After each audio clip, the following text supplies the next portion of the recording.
This time on Grouse 4x4, guys, what we're going to be doing is we're going to be wiring in rear tail lights, reverse lights, number plate, put all that sort of stuff on, rock lights, lockers. I've got an isolator switch for my winch. It's never had one, so I've got to put an isolator in.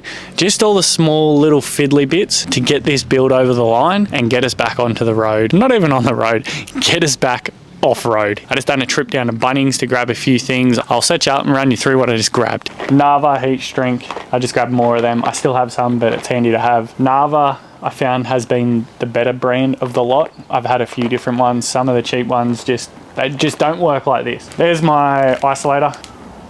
So it's just a battery isolator. All I'm gonna do is just cut my red wire that into that. A couple bits of tape, a couple small bits of wiring. I just got some glands that it's like a bolting style gland, so when I drill the hole out, silicone it and then bolt it onto it, and then that way the cabling will all come through that. Grabbed a couple different sizes in that. What I've worked out, I left my original loom from the wagon. All the original wiring loom got to pretty much the back of the wagon, so this loom should go pretty close to the back of the car, hopefully. That's why I've got a little gland. I'm going to drill the gland and then I'm going to run the cable along the bottom of my upright for my tray, so then that way it's easy to get on and off in the future. I will show you how I worked out exactly which wirings were which. I also have to wire in my fuel tank, the rear sender, to my dash one, which I've already worked out which one that is too, and I've done it the same way. Get yourself one of these for any car that you're working on. In this is like a Bible for 80 series Land Cruisers.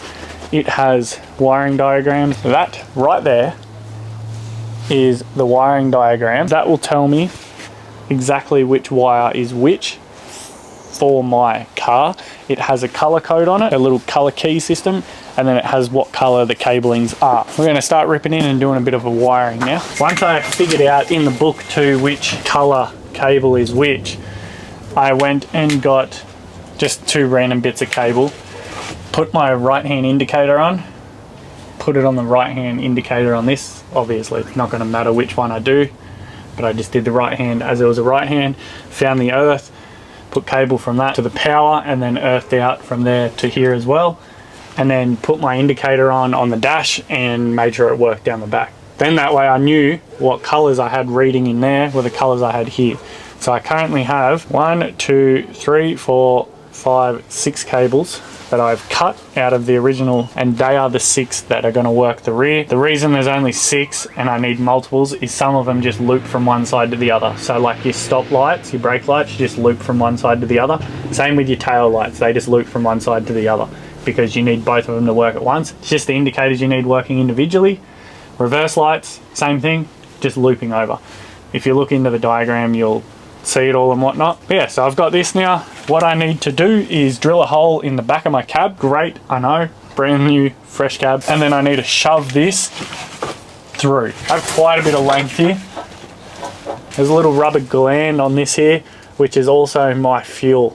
So this one here, yellow and red, is my fuel for my sender to the dash. The bottom of my cab vent here is about 50 mil from where I want my cable to come through. So I'm just going to go 50 mil roughly below it, drill a hole straight out the back. Beautiful, it threads in. It's actually threading to the metal. Oh, I just realized I left my ignition on. This bad boy here. My ignition has been on God knows how long.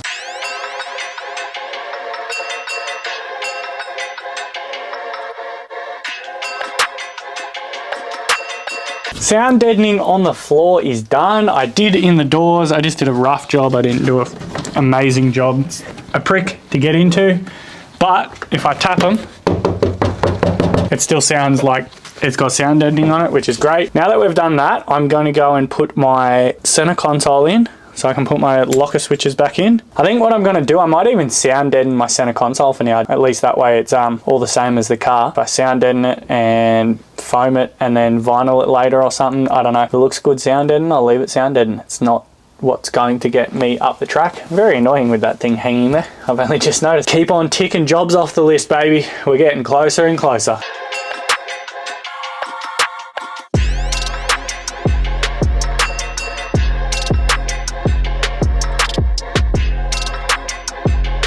So we're just up here mounting our fridge to our tray. So these are the ones that come with the fridge and a little rubber foot that it goes through. 3 of them are going to be these little ones. The 4th one is down through one of the cross members on the actual tray. I went and got longer ones. I got it 60 mil longer or whatever, 65 mil longer. So it's actually going to be bolted to the frame. So this should be solid as. I drilled that one first going through the frame.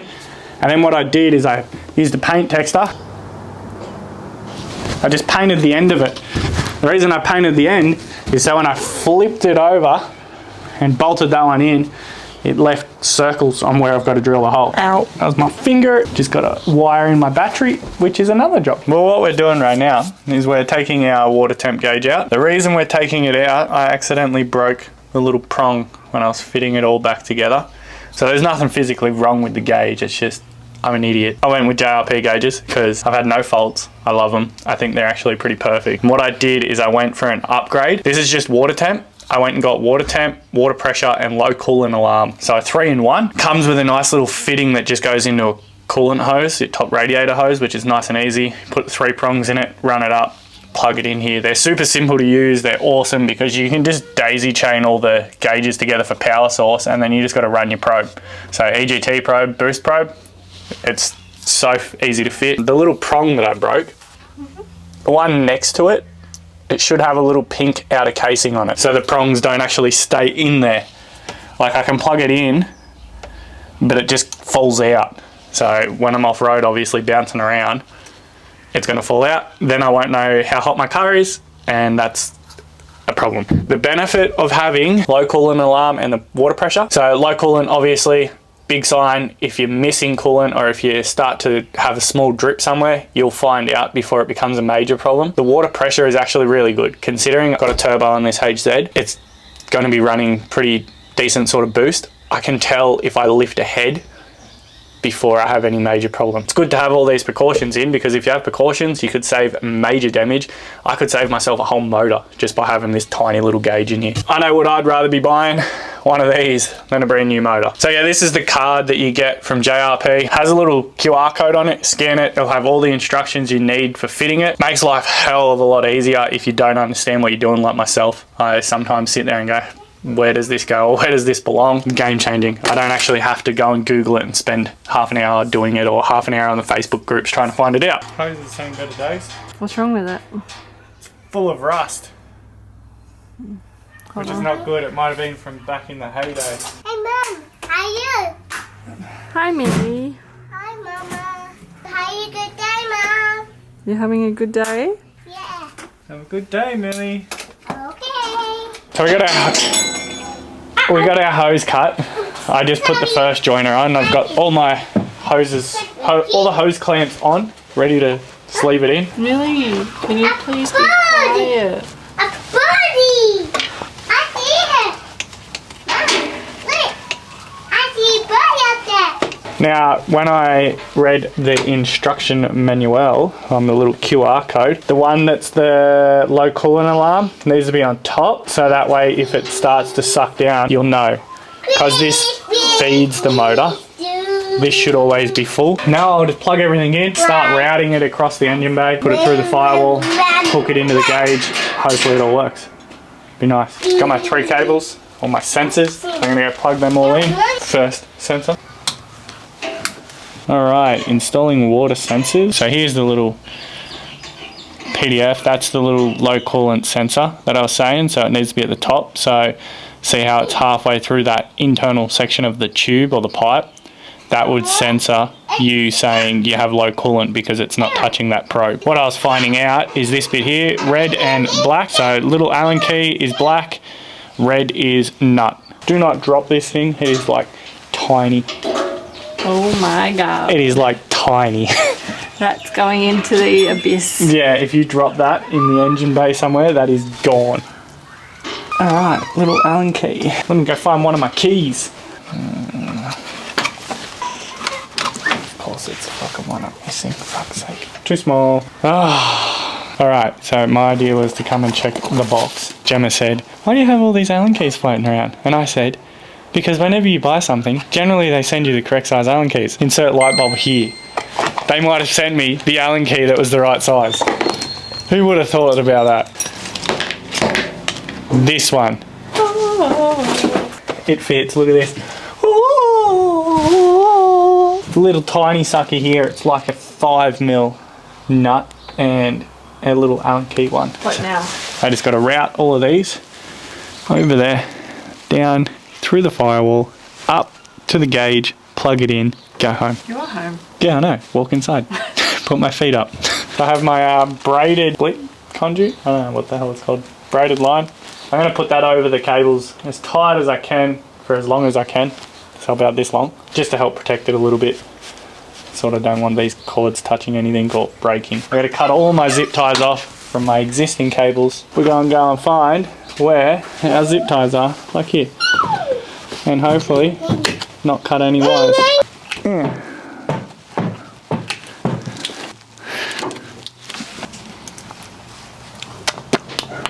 So I fed a cable through first, just a random one, through my little grommet.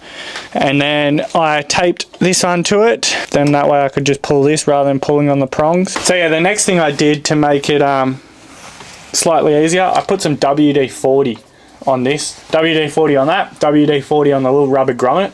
Just because 2 bits of like rubber is very well sealing. So when I pulled it, it was just like, it just slipped straight through. We'll take this tape off now. I'll run this cable down, tape them to them, pull them up, get them up as tall as I can, put the gauge in, plug them all in.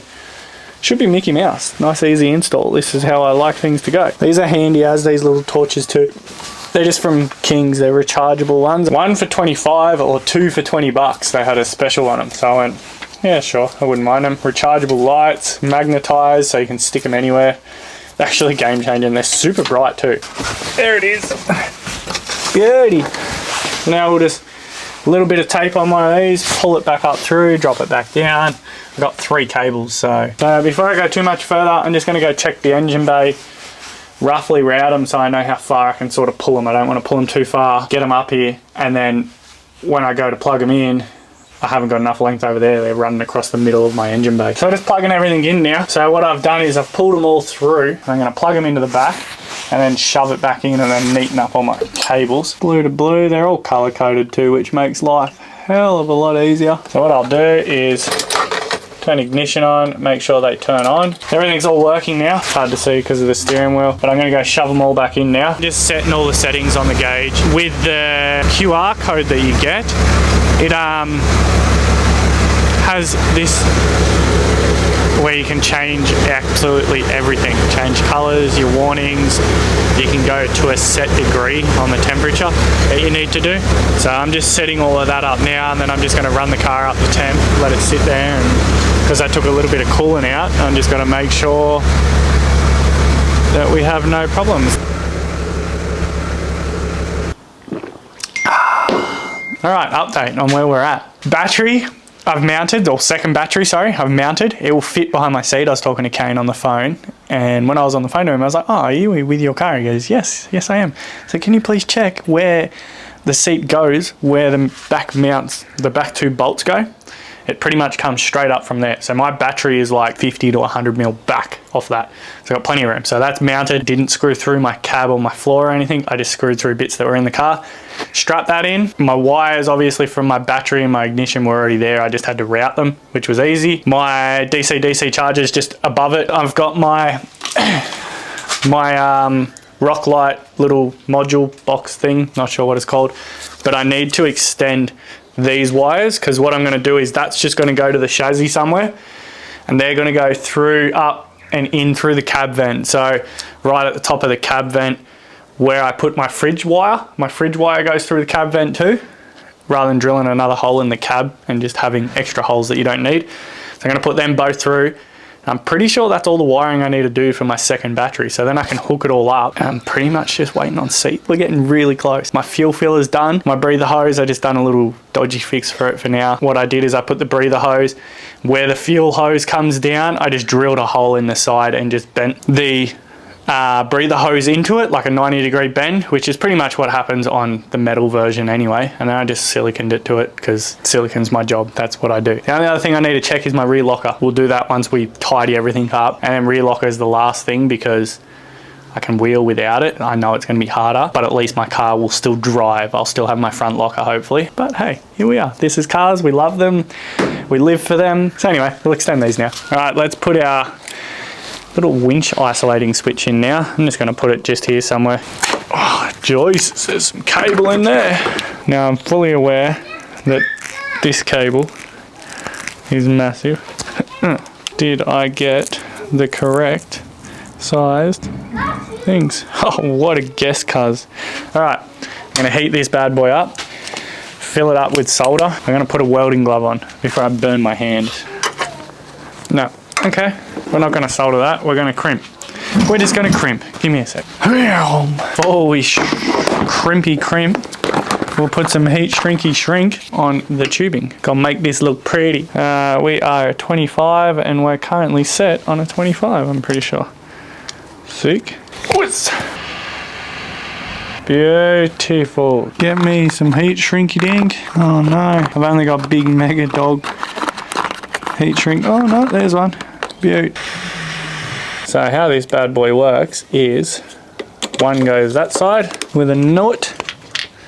It's got a little bottom cover case that you can put on and screw it on, which I will, so it's all like nicely insulated. And then obviously when you twist the switch, you'll have power. We got our little clip for the bottom, clips on nice like that, so nothing can arc out on it. Everything should be pretty well wired in, I think. Don't hold me to it, but update on inside things. Center console fridge is screwed in, as you can see on top. Battery, charger, inverter, yep, steam compressor. I wired my little lift pump in as well. So what I did is I found factory cable out of the loom for the demister for the rear window. So I can actually turn it, it's off at the moment, and then I can hit that. If I want to ever turn it off, I can just tap my little demister and it's off. And what does that actually do? It just supplies more fuel technically to the front. I had a flat spot in my fuel pump, so in case anyone doesn't know what a flat spot was, I'd be driving, holding my foot on the accelerator, argument's sake halfway, just accelerating, and when I get to 2,500, it'd just be like it would cut fuel and then come back on. So the fuel pump's on its way out. That's the reason why I brought a new fuel pump, which is not going in yet. That will be another thing.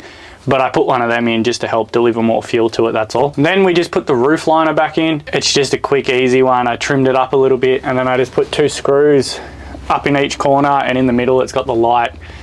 Doesn't look amazing. Once I put the seats and stuff in, you're not really going to notice too much of it. I think one day just pay someone. Yeah, I'll probably have to get Zach to do it. Outside the car, rock lights are all in. Winch isolator switch is done. Lift pump's done. Fridge is done on the tray as well as in here. How many drinks can you fit in this one?